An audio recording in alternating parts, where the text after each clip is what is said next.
Hi, thanks for joining me again. Gary Zacharias with the Apologist bookshelf. In the last podcast, I covered one half of a chapter dealing with hell. This is coming from the book Immortality, The Other Side of Death by Habermas and Moreland.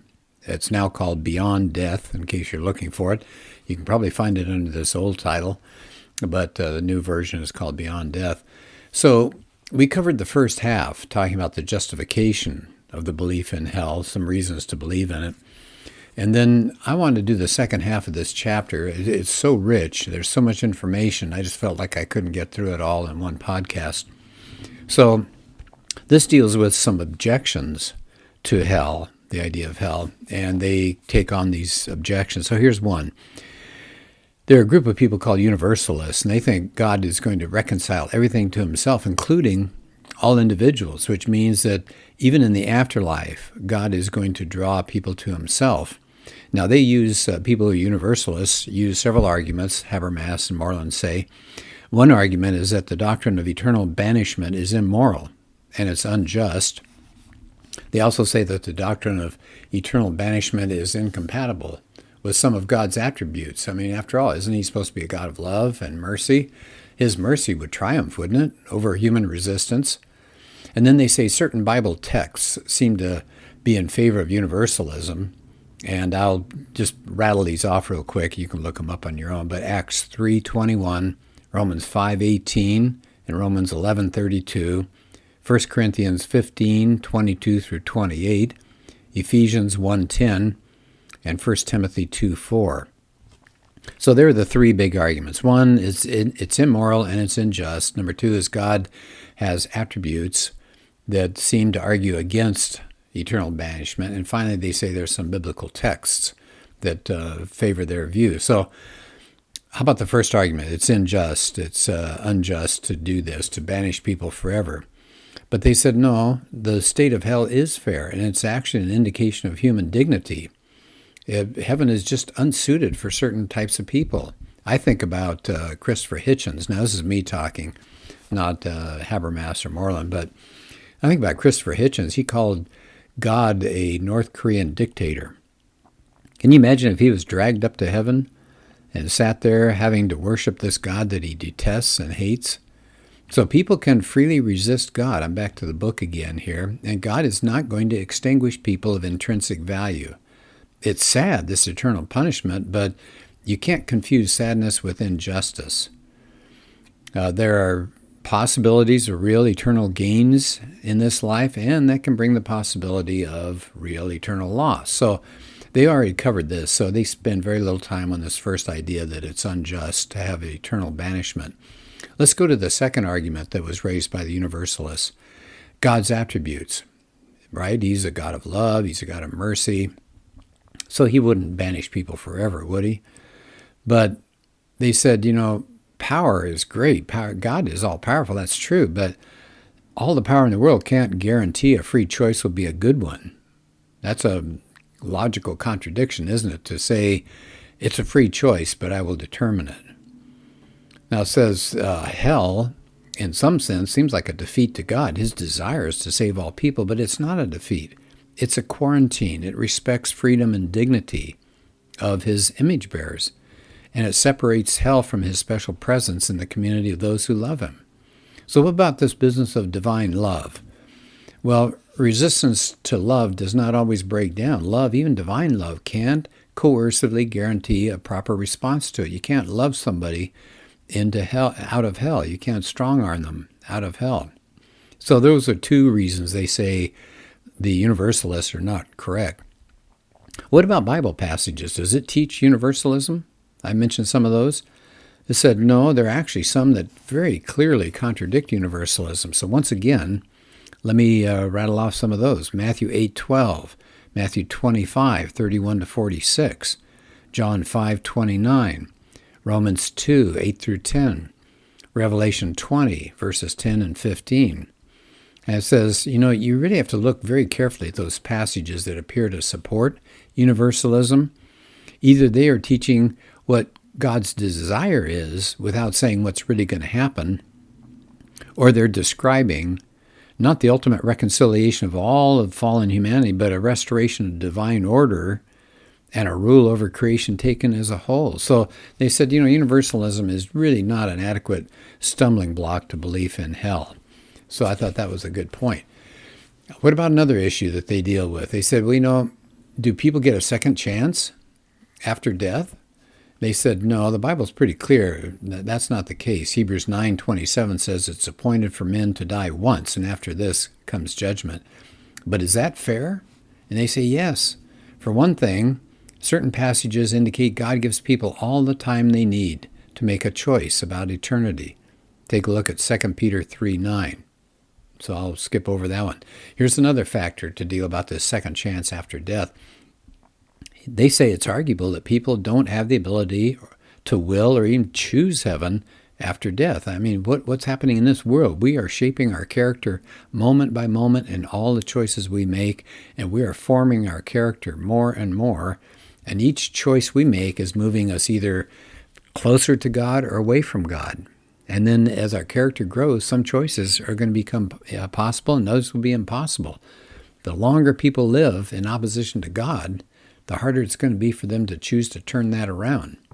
I think that's really a good point. I'm always so surprised when I hear about people who are on their deathbeds, and you think, gosh, wouldn't they want to get their salvation squared away before they die? And oftentimes they don't. And I think, well, but they're staring eternity in the face, but they've made choice after choice after choice through life, and it's creating almost like a hard shell around them. And they said, I'm back to Habermas and Moreland, they said that's one of the reasons most religious conversions occur early in life. Those who claim God has created purgatory forget two things. First, purgatory seems somehow to imply God is lax and he didn't do all that he could to save people on this side of death. And the doctrine of purgatory fails to acknowledge that the longer a person is away from God, the harder it is for that person to turn around and head toward God. They say, well, you think the shock of judgment after death would be what people would need to push them over the edge and cause them to respond if they got a second chance. But again, that seems to imply that God didn't deal fairly and earnestly with them in this life. I mean, people who would choose heaven in a second chance after death would probably not really be choosing heaven. They're just trying to avoid death. But heaven is for people who really would like to be there. Here's another issue that's brought up about the idea of hell. Maybe God annihilates people who don't go to heaven. And it says that's actually becoming a slightly larger number of people who will back that belief. Sometimes it's called conditional immortality or annihilationism. These terms are synonymous. So annihilationists seem to believe that everybody survives death and they participate in the final resurrection, but the judgment passed on unbelievers is not forever being in hell, but extinction. So non-Christians, they do get everlasting punishment. It's not everlasting punishing. So their judgment, annihilation, lasts forever. So they said, some actual solid evangelical Christians have defended the view. And they said, we need to make sure, as we're talking about this, we understand that hell is not a place where God is actively torturing people forever and ever. It says it's really a torment as far as being banished from heaven.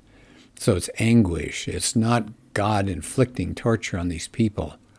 So he said, throughout history, the vast doctrine of hell has been embraced by a huge majority of theologians. He says, if you just read Scripture straightforwardly, that's what you're going to come to. It says, look at some of the passages that seem to have images implying everlasting, unending, conscious existence. They talk about, for example, everlasting fire. It won't be quenched. The worm never dies. It suggests that the final judgment is constant and it's conscious and it's everlasting. Look in Isaiah 33:14. Who among us can live with a continual, bracket, everlasting burning? You got Isaiah 66:24, Matthew 3:12. You got Mark 9:42-48. I mean, look at Mark 9, for example, in 47:48. It warns that offenders will be cast into hell where their worm does not die and the fire is not quenched. That sounds like a judgment that goes on and on and on. The Hebrew word Olam and a Greek word aionios are translated as eternal, everlasting. So it says that's 71 times aionios is used in the New Testament, and it says it seems like an unending period of time. And Daniel 12:2 says, many of the people who sleep in the dust of the ground will awake, these to everlasting life, but others to disgrace and everlasting contempt. In Matthew 25:41, Jesus says, depart from me into the eternal fire, and they will go away into eternal punishment, etc., etc. And the annihilationists work around that. They say, well, yeah, divine punishment is endless, but it's endless punishment, but not the punishing. That is, punishment is extinction, and that goes on forever. But the passages in Daniel and Matthew, Habermas and Moreland, say make it clear the final states of the just and the unjust are just like each other. Both are conscious, the good as well as the evil, continuous modes of living for both. So I think that's a really good one to argue about. Let me see if there's anything else we want to talk about here. I don't want to spend a lot more time on this, but I think it's really important to. They take on some verses here, some arguments. It says, let's delve into some of the main arguments for annihilationism and consider the flaws. And I don't think I want to do all of those right now, so I may skip over those. I can do them some other time. So they spend a lot of time doing that, and I think they do an excellent job. A final question remains, why did God create people whom he knew would not choose him? Well, God can't guarantee that a free creature would accept Christ. That's what it means to be free. So out of all the possible persons God could have created or did create, he knows some are going to reject Christ no matter what the circumstances are. Maybe there's no world that God could have created in which all people would freely receive Christ. So I think that's an interesting comment to make. That's something people can bat around forever. So toward the end of the chapter here, it says, we've looked at the traditional Christian understanding of hell. We've responded to alternatives and objections. As said, it's basically an intellectual approach. But it said, we really shouldn't treat the doctrine of hell in a cold, uncaring way. Hell may be justified, but how sad it is for God and for people who love other people. Hell is going to remind us of the significance of human life and choices and how important choices are. It's going to be an eternal memorial to the tragedy of bad choices. So people who love Jesus have to get going, they say. We've got to get about the task of taking the gospel to the world. It's not just intellectual assent. We need action as appropriate response to the Bible's teaching about hell. And I would say amen to that. So that's the book, Immortality, Other Side of Death. Something hard to think about, but something important that we need to think about as well.